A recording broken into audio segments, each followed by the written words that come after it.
and again, and again. Right hand by Klitschko, down goes Bird. There's another knockdown for Bird as Klitschko is completely dominating it.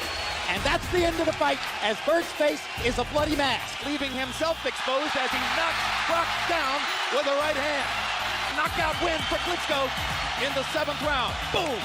That's what heavyweights are supposed to do. After sustained punishment for the first 5 rounds, Klitschko knocked Rahman down in round 6, and the end was in sight. He gets Hay against the ropes and lands a left and a right. And Vladimir is hurting him with every punch at this moment. Now there's another knockdown. 2 knockdowns in this round. And there's the 3rd knockdown of the round and the 4th knockdown of the fight. Klitschko would cruise to a unanimous decision victory, his 15th consecutive successful title defense.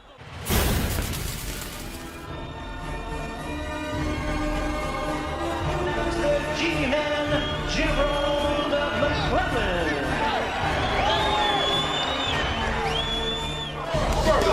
Look at the man's record. 20 odd knockouts in the first round. The guy was a dangerous #1 hit man in America.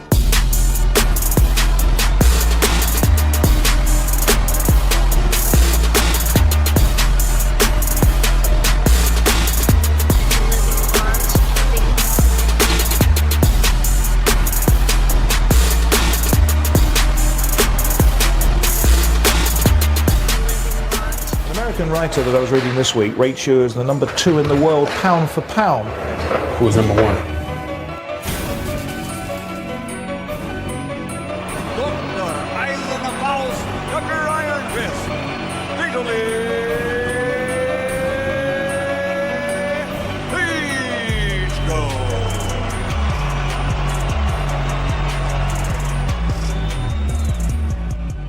Vitali was the aggressor, taking Lewis apart with precise, sharp punches. His assertiveness on offense appeared to startle the heavily favored champion. Hard right hand by Klitschko, best punch of the round. Another little right hand inside by Vitali. Hard right hand landed by Klitschko, Lewis holds on. Lewis momentarily stunned by the little left. Big left hand by Klitschko. They trade big right hands. Lewis gets the worst of it.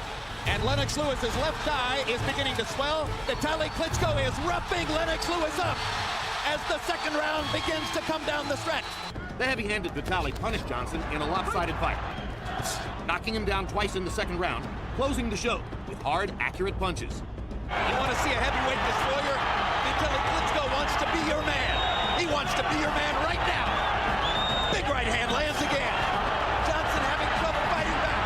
Down goes Johnson. But Klitschko lands a big right hand shot. Williams' hands drop. Still a minute to go on the round. Here at ringside, you can hear the thud of Klitschko's punches. Vitali's got a chance for a 1st round KO here. Down goes Williams. Left hook by Klitschko, floors Williams. That was about a 3-inch left hook. That was stunning. The outcome never in doubt. Vitali outmuscled Williams, landing clean, flush shots throughout the fight. And in round 8, with an arsenal of precise and gut-wrenching punches, Vitali ended the fight in beautiful knockout fashion. That's it. He gets rid of Danny Williams too. Blood coming now from the nostrils of Chris Arreola. By the middle rounds, Arreola's face was a bloody mess. Vitali continued imposing his will, nullifying Arreola's best assets, utilizing his own skills to dominate. How long can he go on taking this kind of punishment? After 10 one-sided rounds, Arreola's corner threw in the towel. With the victory, Vitali Klitschko retained his share of the heavyweight title and further cemented himself as a staple alongside his brother.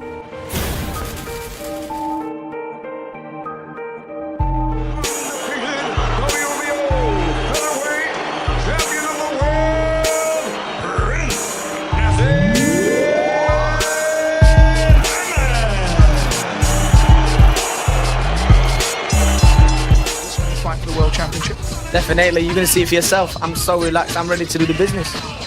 It's not that you're taking your opponent too lightly tonight. No, I'm not taking him lightly, but he's going to get beat, just like the rest. He's been listening to that punch. Oh, well, that one, his jaw was loosened with that. The finishing punch was a beauty. Bang. Oh, bingo, he had no option there, did he? Bangs them in hard. Oh, and a big left hand puts Bungu on the floor. He's a man who's been operating at world level now for years and years and years. And he's got him again.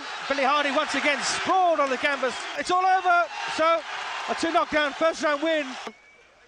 Bang. Beautiful right hand. And look at the pain on Hardy's face. oh, terrific right hand. He's quite a talent, isn't he? He is. He makes a miss by fractions. And now we see that quick counter. And it's got Angeles in all sorts of trouble. Block those punches from whatever angle. A right hand gets through from Adesanya. Good solid right hand there. Oh, left hook. And another left hook. Absolutely extraordinary. It was the extra power of Naseem Hamed. The best fight is not finished in the first round, it's because Nad doesn't want, but yet it's all over. Oh dear. Slides down the front of him, left, right. And once again, you see the awesome punching power of Prince Naseem Hamed. You talk about desire. You talk about doing anything to win. That was Rocky Marciano. Tough as a rock. He was very well named. He would wear you down. It was like going up against granite. On offense, he never gave you the ball. He was one of those great competitors. Long range right that stuns Rex Lane, and then he crumples forward to the canvas. A watch, a left, another left crumples forward, a blazing right, and Lewis sails through the ropes. Matthews is down. 2 lightning fast left hooks. Intent on staying away now. Be careful. There's the right hand. Walk it. Left hook. 2, 3, 4. Connects with a smashing right, another right, a left, and another right sends the stars are sailing back through the ropes. 3. He gets under my left, so I just shifted right back again behind the right hand. Dead game. What a right hand and a left, and down goes Don Cocco. Just not to steam on it. There he goes. In his own corner. I see his legacy as a fighter as a man of indomitable courage. Rocky Marciano showed what the will to win can do.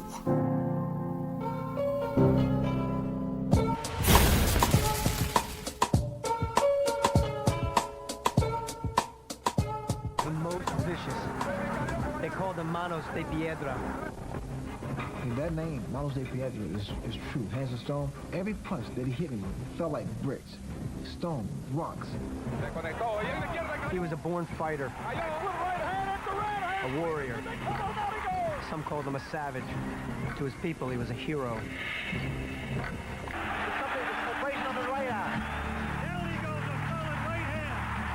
Roberto Duran has beaten the odds and the experts and won his 3rd world championship. He fought through his 30s. He fought through his 40s. And Roberto Duran is still fighting.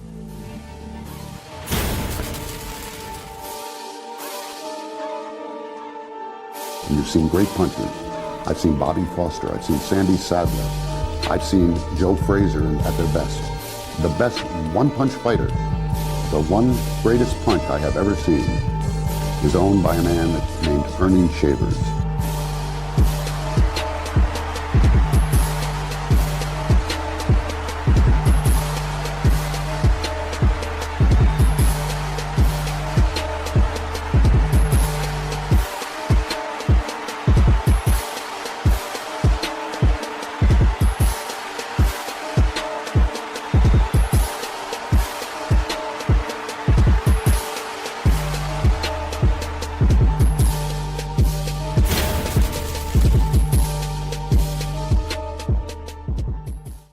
As a young man, Foreman was regarded as one of the sport's most brutal contenders.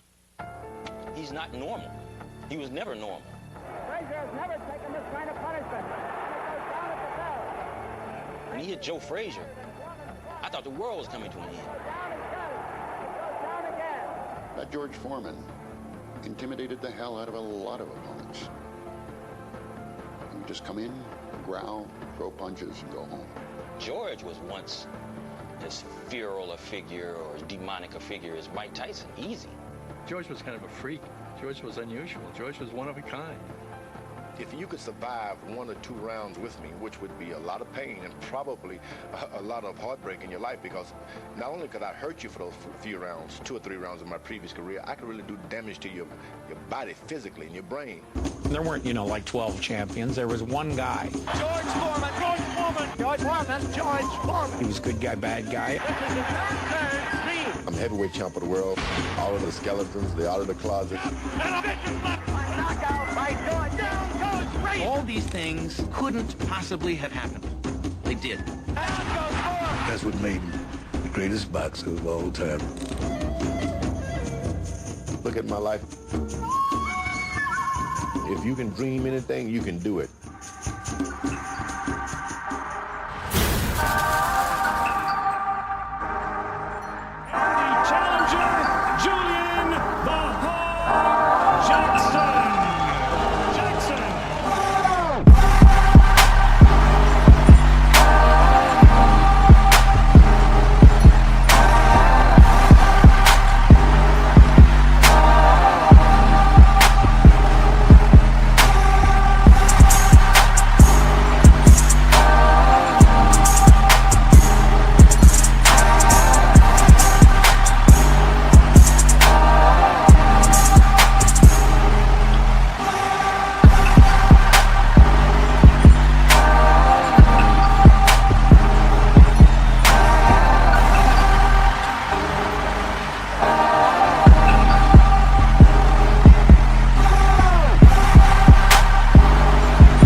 Pound for pound, some critics would say that, you're probably one of the strongest punchers in the history of boxing.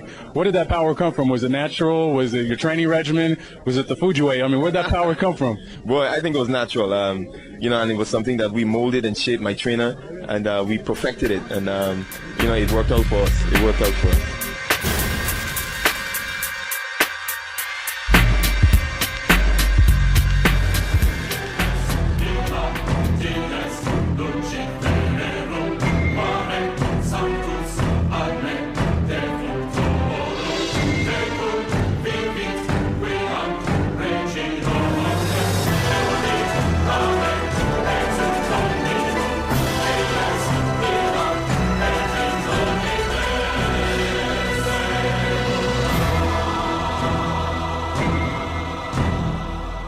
This man was a killer. He was there. He came in without a robe. He came in without trappings. He came in to destroy you, and you knew it. He was flattening everybody. And here's this guy walking around with these black trunks and black shoes and looking like, something who had emerged out of the primordial ooze. And Ratliff will sit it out. I want to fight, and destruct the world because I'm the best fighter in the world.